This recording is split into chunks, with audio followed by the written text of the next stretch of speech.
बिन माँ के हमारा कोई अस्तित्व नहीं, बिन माँ के हमारा कोई जीवन नहीं। हम पैसा कमाने के लिए 4 रास्ते हैं, लेकिन जिंदगी को जीने के लिए सिर्फ एक ही रास्ता है, वो है पैसा है। पैसा काम नहीं आएगा। अपन बोलते ना तदीय पाद पंकजम नमामि देवी, कि जल स्वरूप श्री चरण जब तक इस धरा पर है तब तक हमारा अस्तित्व है। और आज वही देवी को प्रसन्न करने के लिए यदि नारियल चढ़ाए हैं, तो जहां देवी साक्षात शक्ति जिन पेड़ पहाड़ों में रहती है, देवी को प्रसन्न करने के लिए यदि नारियल चढ़ाए हैं, तो अब देवी माँ हमारे गांव में रहे, इसके लिए तुम्हें पेड़ लगाना पड़ेगा।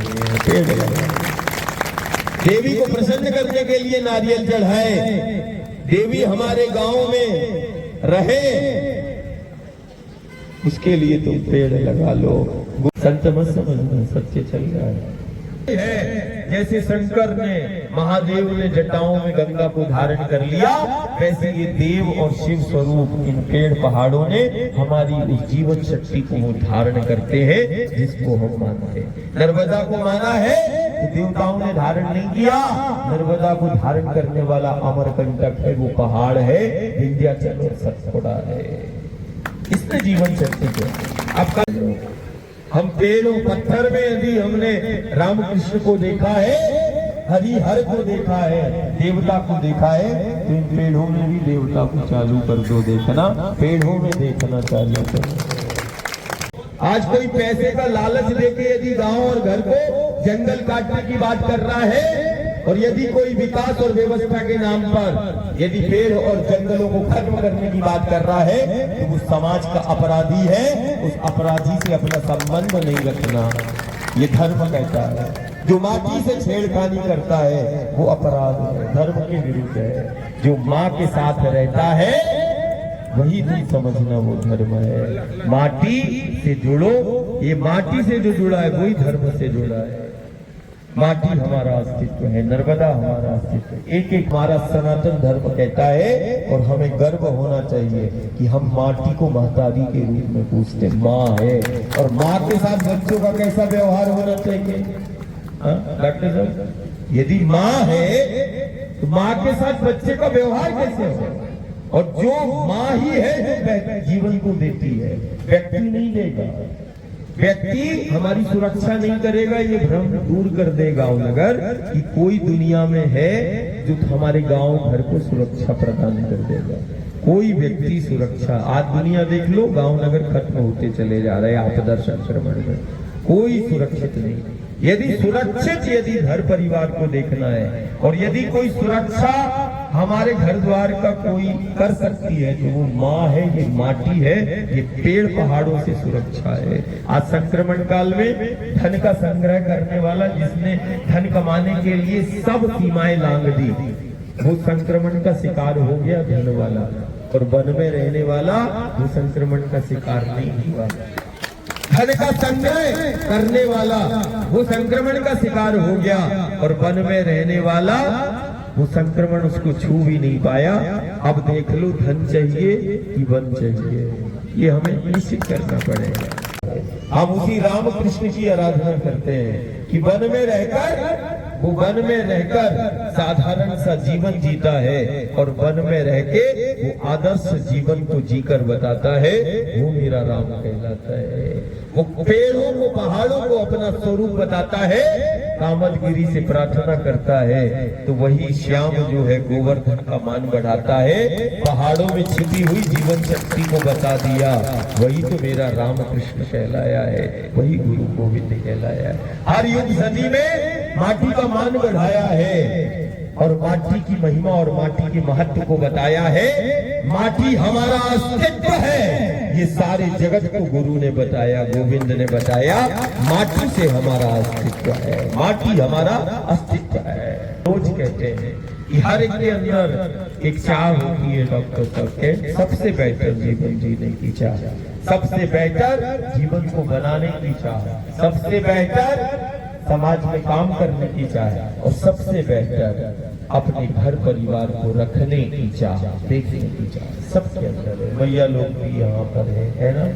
तो हम रोज बोलते हैं, यदि सबसे बेहतर यदि जीवन कोई हमें दिया है और दे रहा है सबसे बेहतर जीवन यदि कोई दे सकता है, और सबसे बेहतर जीवन यदि कोई बना सकता है, तो युग साक्षी है, सदी साक्षी है। सबसे बेहतर यदि जीवन को जीना है और सबसे बेहतर यदि हमें जीवन को बनाना है, तो युग साक्षी है। वो माँ के बिना संभव नहीं। माँ ही सबसे बेहतर जीवन देती है और माँ ही जो है सबसे बेहतर जीवन को बनाती है। तो हमें माँ के साथ रहना है और माँ के संग रहना है। और हमने माँ शक्ति को कहा है, शक्ति के रूप में हमने माँ को पूजा है, शक्ति के रूप में हमने माँ को पाया है। दुनिया में हम ही हैं जो धरती को, माटी को माँ कहते हैं। कहते कि नहीं? हाथ खड़ा कर। धरती को माँ कहने वाले कौन है? हाथ खड़ा कर। धरती को माँ कहने वाले हम हैं। हम उसी रामकृष्ण गुरु की आराधना करते हैं जो माखन लीला करता है, और माखन लीला करते करते मुख में मिट्टी को रखता है और माटी के कण में छिपी शक्ति को बताता है, और माटी के एक एक कण में छिपी उस जीवन शक्ति को बता दिया। इन पेड़ पहाड़ों में छिपी जीवन शक्ति को बताता है। वो मेरा परमात्मा और ईश्वर का स्वरूप कहलाता है, देवता कहलाता है। आज वक्त है कि हम उस माटी के लिए, ये माटी हमारा अस्तित्व है, नर्मदा हमारा अस्तित्व है। जो नर्मदा को मानता है, दुनिया में हम ही है जो धरती को, माटी को माँ कहते हैं। नदियों को माँ कहने वाले हम माँ हैं। दुनिया के लिए वो नदी है, वो नर्मदा है। हमारे लिए तो साक्षात वो भगवती है, साक्षात वो शक्ति है। माँ ने सिर्फ जीवन ही नहीं दिया, माँ ने पालन पोषण भी किया। और जीवन में यदि विघ्न बाधा और संकट आए तो वही माँ है जो विघ्न बाधा और संकट और संक्रमणों से बचाती है। वही तो मेरी माँ कहलाती है, वही माँ है। आज सबसे बड़ी सेवा हो जाएगी। ये नर्मदा तो करोड़ों को जीवन दे रही है। ये जो पर्वतमाला है विंध्याचल सतपुड़ा की पर्वत, और यहाँ के जो झरना झीरिये हैं और यहाँ के जो पहाड़ है, दुनिया के सबसे असाधारण पहाड़ है। ये पहाड़ में साक्षात देवता शिव स्वरूप है, परमात्मा के स्वरूप है। ये पहाड़ और पेड़ साधारण नहीं है। पेड़ पहाड़ तो दुनिया में है, लेकिन जो नर्मदांचल के पेड़ पहाड़ हैं, जिन गांव नगर के आसपास ये पेड़ पहाड़ हमारे गांव में है, ये साधारण नहीं है, असाधारण शक्ति। इन पहाड़ों में छिपी वो जीवन शक्ति है। इन पहाड़ों ने हमारे परिवारों को, गांव को सुरक्षा दी है, व्यवस्था दी है। ये पहाड़ नहीं खड़े, हमारे गांव खड़े हैं। क्या खड़े हैं? पहाड़ नहीं खड़े, ये पेड़ नहीं खड़ा, हमारा जीवन खड़ा है। और आज सबसे बड़ी बात है कि पेड़ और पहाड़ नहीं खड़े। इनको पेड़ और पहाड़ मत समझना। ये पेड़ और पहाड़ नहीं खड़े हैं, ये हमारा गांव खड़ा है, जीवन खड़ा है, हमारा अस्तित्व खड़ा है। इन पेड़ पहाड़ को बचाना दुनिया का सबसे बड़ा आज का एक धर्म है। अपनी माटी को हम कैसे बचा। मट्टी खत्म होती जा रही है, पत्थर ही पत्थर नजर आ रहे हैं। अब जिस गांव से निकल रहा हूँ, वो गांव से वो दो चीजों की प्रार्थना करता है। बोलता दादा वो पानी नहीं है, पानी। मैंने कहा कल तो पानी था 40 साल 50 साल पहले, आज पानी क्यों नहीं है? आज जल क्यों नहीं है? आज मिट्टी क्यों नहीं बच रही? ये हमारी लापरवाही के कारण है। आज जल और मिट्टी खत्म हो रहा है। तो जल को भी देवता के रूप में हमने माना है और माटी को हमने शक्ति के रूप में पूजा है। आज दोनों को हम पूजते। दुनिया में हम, मैंने कहा क्यों खत्म हो रहा है गाँव में जल? क्यों खत्म हो रहा है भाई? 40 साल पहले तो ऐसी स्थिति नहीं, बढ़िया झरना झीरिया कुंड ये सब होते थे। 2-2 फुट पे पानी आ जाता था कुंड में।